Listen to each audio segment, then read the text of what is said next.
మాట్లాడుతున్నారు వాళ్ళు 3 నెలల 6 నెలల కేసీఆర్ మళ్ళీ ముఖ్యమంత్రి అవుతాడు ఈ ప్రభుత్వాన్ని పడగొడతామని. నీ అయ్యా ఎవడ్రా పడగొట్టేటోడు? పడగొడతారా? ఎవడు కొట్టేది?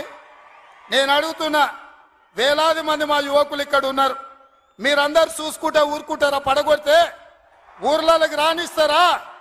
ఊర్లలో ఎవడన్నా ఈ ప్రభుత్వాన్ని పడగొట్టాలన్న ఆలోచన చేస్తే మీ ఊర్లో యాప చెట్టుకు కోదండం వేసి కొట్టండి, లాగుల తొండలు ఇడవండి.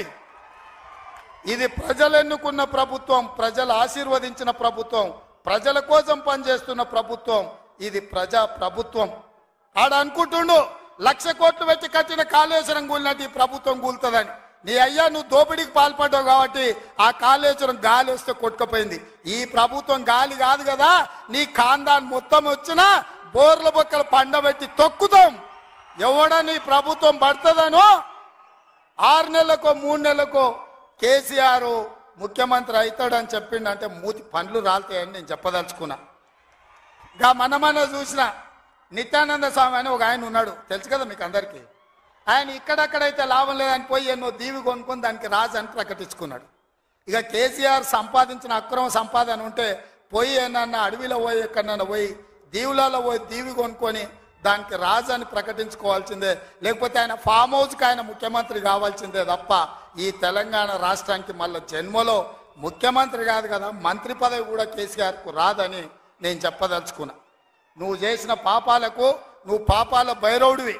ఈ నిరుద్యోగ యువకులను, ఉద్యమకారులను, అమరవీరుల కుటుంబాలను, రైతులను, దళితులను, గిరిజనులను, మైనారిటీలను, మహిళలను నిలువు దోపిడీ చేసి నిలువున ముంచిన నువ్వు, నీకు సిగ్గన్న ఉందా మళ్ళీ పదవి కావాలని అడగడానికి? నీకు కొంచెమైనా రోషం ఉన్నదా అని నేను అడుగుతున్నా. ఆయన మాట్లాడుతున్నాడు 6 నుంచి 8 పార్లమెంట్లు వస్తాయి. ఏంటికి వస్తే మళ్ళీ 6 8 ఇస్తే మోడీకి అమ్ముకుందామనా?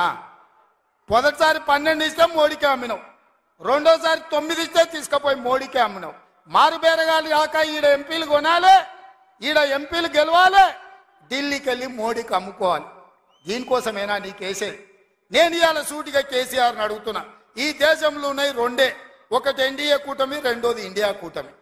ఎన్డీఏ కూటమికి మోడీ ఉన్నాడు, ఇండియా కూటమికి మేమున్నాం. మా దాంట్లోకి రానీయము, మా నీడ కూడా తాకనీయం. ఆ ఇంటి మీద పిట్ట ఈ ఇంటి మీద కాలిస్తే కాల్చి అవతలేస్తాం. నువ్వు ఎట్లకెళ్ళి అవుతావా? మరి నేను అడుగుతున్నా, ఎట్లకెళ్ళి అవుతావు? 1 2 ఏదైనా గెలిస్తే ఢిల్లీలో తాకట్టు పెట్టి మోడీ దగ్గర గులాంగిరి చేయిస్తాడు ఆయన. అందుకే మిత్రులారా ఆలోచన చేయండి. ఇవాళ ఈ రాష్ట్రంలో, ఈ దేశంలో పేద ప్రజల ప్రభుత్వం ఏర్పడాలి అంటే 10 ఏళ్ళు ప్రధానమంత్రిగా ఉన్న నరేంద్ర మోడీ ప్రతి పేదవాడి ఖాతాలో 15 లక్షల రూపాయలు వేస్తా అన్నాడు.